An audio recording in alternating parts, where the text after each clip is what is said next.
Graça e paz, irmãos. Estamos juntos mais uma vez para essa aula do nosso curso Panorama Bíblico.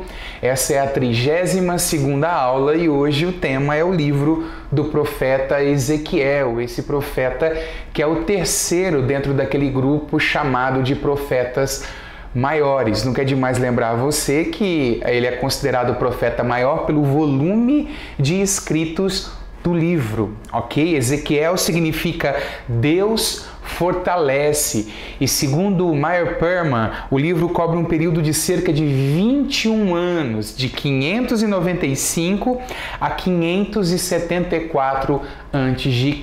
A autoria do livro é atribuída ao próprio Ezequiel. A gente vê em todo o livro um estilo autobiográfico, não é verdade? E há um estilo singular também, porque a gente vê muitas visões, parábolas, alegorias e ações simbólicas dentro desse livro. Há uma ênfase sacerdotal no livro, o que nos leva a entender, melhor dizendo, que Ezequiel era de linhagem sacerdotal. A gente encontra, por exemplo, termos como ofertas, templo, altar, sacerdotes no livro. Ezequiel, que é o autor do livro, ele foi exilado no ano 597 a.C. Na verdade, houveram 3 deportações para a Babilônia. Uma no ano 606, nessa primeira deportação Daniel é levado para a Babilônia. A segunda no ano de 597 e a terceira no ano de 586 a.C. O tema do livro é destruição de Jerusalém quando a glória vai embora, quando a glória de Deus sai da cidade, e a restauração quando a glória retorna. Então esse é o tema do livro de Ezequiel. Ezequiel é um dos profetas que profetizam fora da Palestina. Ezequiel vai ter outros 2 profetas que são contemporâneos seus. Daniel, que profetiza na corte, você sabe disso, e Jeremias, que fica com o restante do povo que ficou lá na Palestina. Então esses 3 profetas são contemporâneos, Daniel, Jeremias e Ezequiel. Residia numa colônia judaica chamada Tel Abib, que ficava próxima a um canal chamado Quebar, que corria em volta da Babilônia entre os rios Tigre e Eufrates. Qual é o cenário religioso da época de Ezequiel? Israel estava sem rei, sem país, sem templo e sem cumprir todos os rituais de adoração ordenados por Moisés. O ajuntamento religioso acabava acontecendo na casa do próprio Ezequiel, onde ele aconselhava os anciãos de Israel. Esses anciãos eram líderes das sinagogas. A gente sabe que lá no exílio babilônico é que surgem, melhor dizendo, as sinagogas. O caráter espiritual daqueles que estavam na Babilônia não era melhor do que daqueles que ficaram lá na Palestina. Para você ter uma ideia, por 16 vezes a gente vê Ezequiel usando a expressão casa rebelde no seu livro, se referindo ao povo que estava com ele lá na Babilônia. Eu separei alguns versículos bíblicos aqui que expressam um pouco qual era a situação. Olha só. Quanto a você, filho do homem, os filhos do seu povo falam de você junto às paredes e nas portas das casas, dizendo um ao outro, cada um ao seu irmão, venham, vamos ouvir a palavra que procede do Senhor. Eles vêm até você como o povo costuma vir, assentam-se diante de você como meu povo e ouvem as suas palavras, mas não as põem em prática.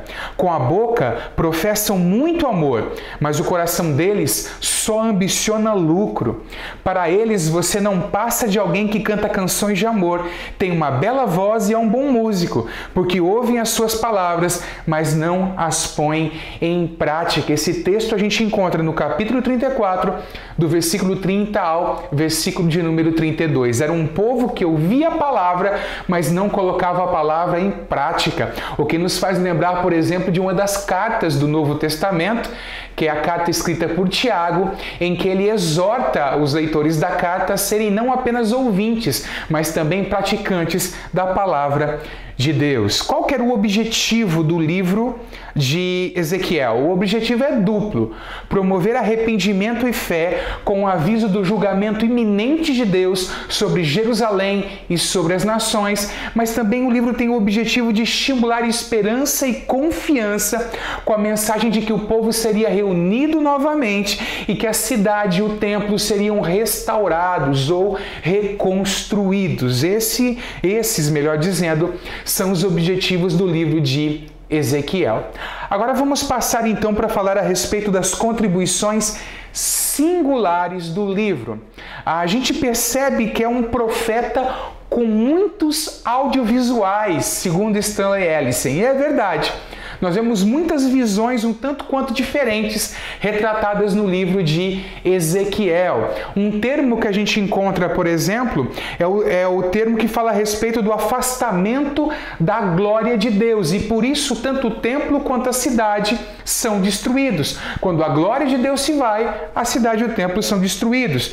Capítulo 10, versículo 18 diz o seguinte: então a glória do Senhor saiu da entrada do templo e parou sobre os querubins. A gente vê essa temática da glória de Deus saindo da cidade do templo e depois retornando para a cidade e para o templo.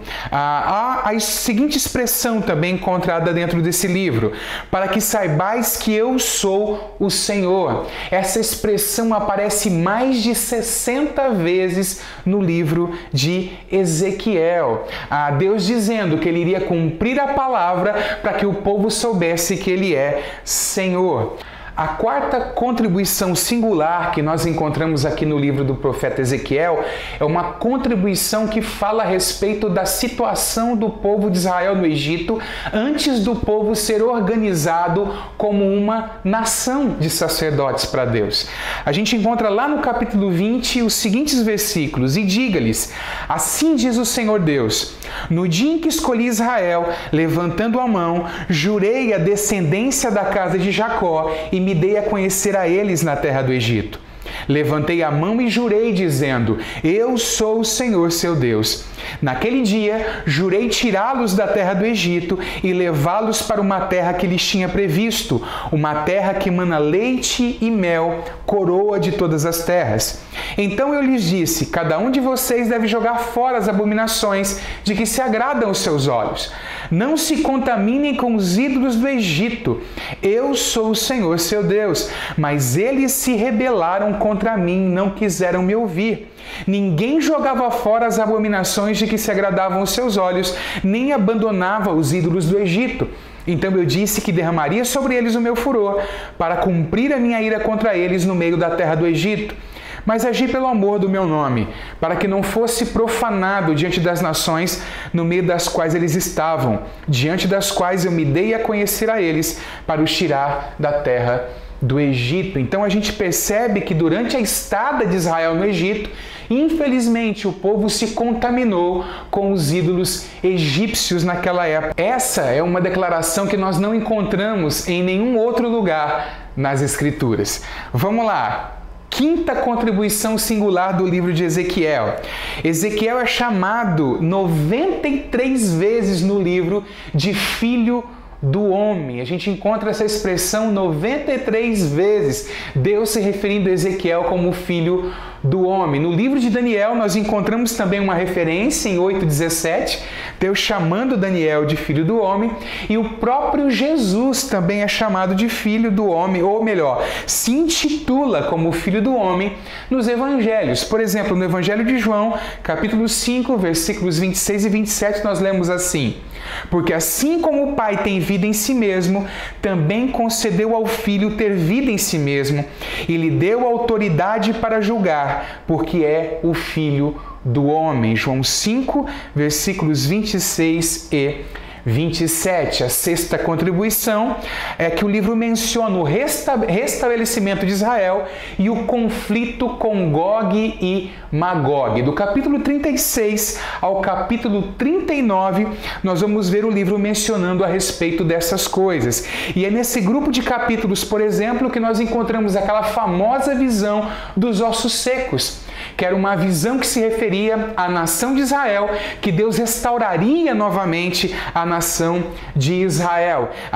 O texto bíblico mostra para nós então que depois da restauração, um grande poder do norte vai invadir Israel e o Senhor vai livrar o povo por meios naturais e sobrenaturais. Gog e Magog acredita-se que é algo escatológico, uma batalha que ainda cumprir-se-á no futuro. Nós vamos falar agora de duas coisas que a gente encontra dentro do livro de Ezequiel, que são passagens do livro que são tanto quanto difíceis na sua interpretação. Por exemplo, o livro fala do templo restaurado, do capítulo 40 ao capítulo 46. E essa é, sem dúvida alguma, uma das maiores dificuldades do livro. Os intérpretes, eles consideram geralmente a questão do templo como uma descrição simbólica da igreja do Novo Testamento ou como uma descrição literal do templo restaurado a ser construído quando Cristo retornar para o milênio. Eu acabo sendo simpatizante mais dessa segunda alternativa aqui, que é um templo que será reconstruído no templo do milênio. Mas aí existe uma outra dificuldade, porque a gente encontra aqui nessa passagem o sistema sacrificial reinstalado. A gente vê, por exemplo, em Hebreus que Jesus é o sacrifício supremo, foi oferecido de uma vez por todas por conta dos nossos pecados. Depois a gente vê que neste templo sacrifícios serão oferecidos a Deus neste templo. E aí, como a gente vai explicar isso?